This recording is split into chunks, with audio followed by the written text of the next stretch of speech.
YouTube? Welcome back to my channel. I'm Steph, growing in zone 6B. Today I'm going to start some celery, a few perennial herbs like thyme and rosemary. I usually start those herbs and the celery the same time I start the onions. Celery takes a really long time to grow, like 100 to 120 days. So I go ahead and start those around the same time I do my onions and whatnot. Now, celery is not a picky grower, but there are a few things that you want to know. First, celery seeds typically like a stratification. Stratification period is when you stick the seeds in the refrigerator and allow them to have a cold period. Typically, for stratification, you can do it 3-4 weeks. I've done it longer, or I've sometimes just left the seeds in there and forgot about them. Now, I will say that I did not stratify my celery seeds last year, and my germination rate was really good, and my celery still germinated and still grew just fine. So I have some celery seeds, Utah celery, that somebody gave me. Now, this organic heirloom variety is about 3 years old. 2000, the sell by date is 12/19/2019, but I'm gonna plant it anyway. It'll be interesting to see if it grows or if it germinates. The germination rate may be a little lower, so I'm gonna go ahead and overseed it a little bit.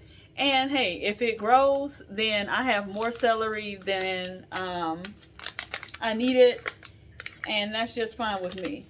So I'm gonna take a look at these seeds. It's interesting that the seeds are so small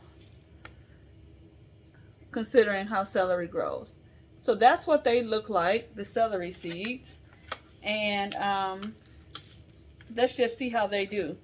I'll also give you guys an update on how my onions are doing. I started some sweet potatoes and a few medicinal perennial herbs. Some of the herbs I hadn't done before, like Roman chamomile and German chamomile. I'm going to do those this year along with some feverfew and some other things. And so we'll see how those turn out. Now, I have already pre-moistened my soil. I just use a combination of whatever I have on hand. I had some seed starting mix that I had gotten from Walmart, and I threw that in there and I pre-moistened it. Most recently, I had went out and got a huge compacted thing of peat moss, and so I have been mixing the peat moss in there with a little bit of water and some worm castings if you have it, and you can also throw in some perlite for drainage. Now, none of that stuff is a necessity. You can really just sift the soil that you have on hand, some potting soil, and things will grow just fine. I have done it where I haven't sifted before and it's done just fine. So anyway, for my celery, since I don't typically like to pot up if I don't have to, I'm going to use a container of this size. That's the depth. It has 2 holes in it. I probably got this from something else I grew. As you can see, it's cracked. I don't care. I'm going to use it anyway because it doesn't really matter, is what I found. So you pre-moisten your soil, and I'm going to tilt this camera down so you can see. You go ahead and pre-moisten your soil. This is my soil. So you just go just like, I just usually go just like this. You want to pack it down so that there are no air bubbles in there. You don't have to smash it just pack it down a little bit. And I just go just like this, and I fill mine's up is what I do, and then I make a hole in there in the dirt. So see, mine's is full. I normally I stick my finger in there like this, and like this, like this, and like this. That's all I do. Is you can go like maybe to this top part of your finger down, not even, and that should be quite enough for your seeds to be in the soil. So, like I said, I don't know how these seeds will germinate because they are really old. So I'm going to just overseed and see what they do. If I get a lot, the more the merrier. So I'm sticking these seeds in there. And I'm just going to do just like that in each hole. And I'm just going to cover it up. And I'm going to see what happens. Cover it up. Just like that. And that's all I did. It's already moistened. I'm going to let it bottom water. And that's going to be that. Since I have a few more seeds in my hand, then I'll utilize another container and do a few more. So I'll just take, trying to see, because I don't like to use big containers. I'll take this container, which is what I typically sometimes will use for my tomatoes so that I don't have to pot up. But I'm just going to dump some soil in here, just like I did with the other one. I'll press it down like this.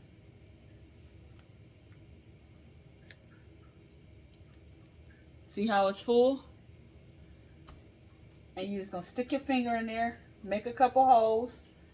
You don't have to get like overly technical with this. I don't. I just make some holes and I cover the seeds with dirt, and I let them do their thing, to be honest. I know people say half inch or whatever. I usually just dump them in there, and they do fine. They do just fine. And that's it. I'm gonna sit them in water. Let them bottom water. As you can see, that's what I have going on there. It's bottom water. Now you do the same thing with your perennial herbs. Since I'm in Ohio and I'm in zone 6B, the second week of April is about when my predicted last frost date is. So I just count back in the calendar from like April 15th, April 16th or so, and that gives you my 12 weeks. And the same thing with the herbs. So this is my grow light station. In my other video, I showed you guys how to start these onions. If you look, I started them in these containers, some of these containers. Some of the tops I ripped off last year, and what I noticed is the ones that were closed, that kind of acted as like a greenhouse for me, and those onion starts germinated more quickly.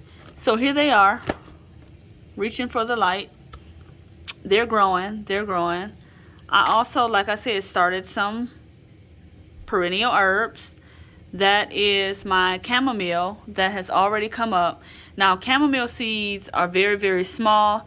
They do require light to germinate.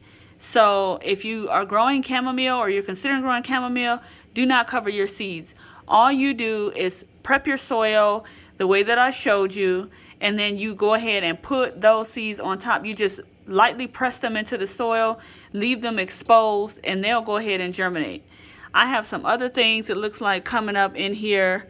If you can see, right there, that looks like, what did I plant here? Valerian root, which I know takes a long time to germinate, and then some feverfew, bee balm, and some other things. Interestingly enough, this here white bulb onions haven't done anything yet. Not sure why, but I'm gonna give that some time. Another thing that I started is my sweet potato slips. Now all I did, and I'll move these grow lights so you guys can see, all I did was put these in dirt.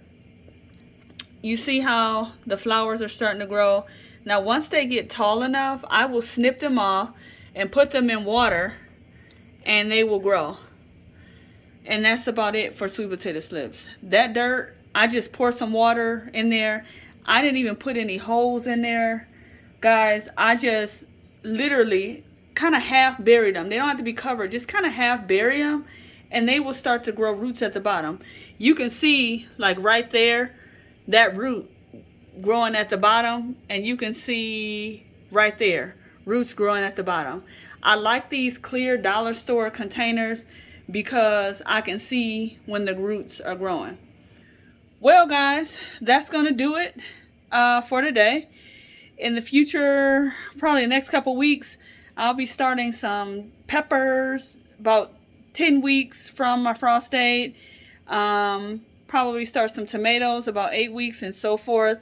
So if you like my tutorial, go ahead and subscribe to my channel, and I will show you how to start your vegetable garden for 2023.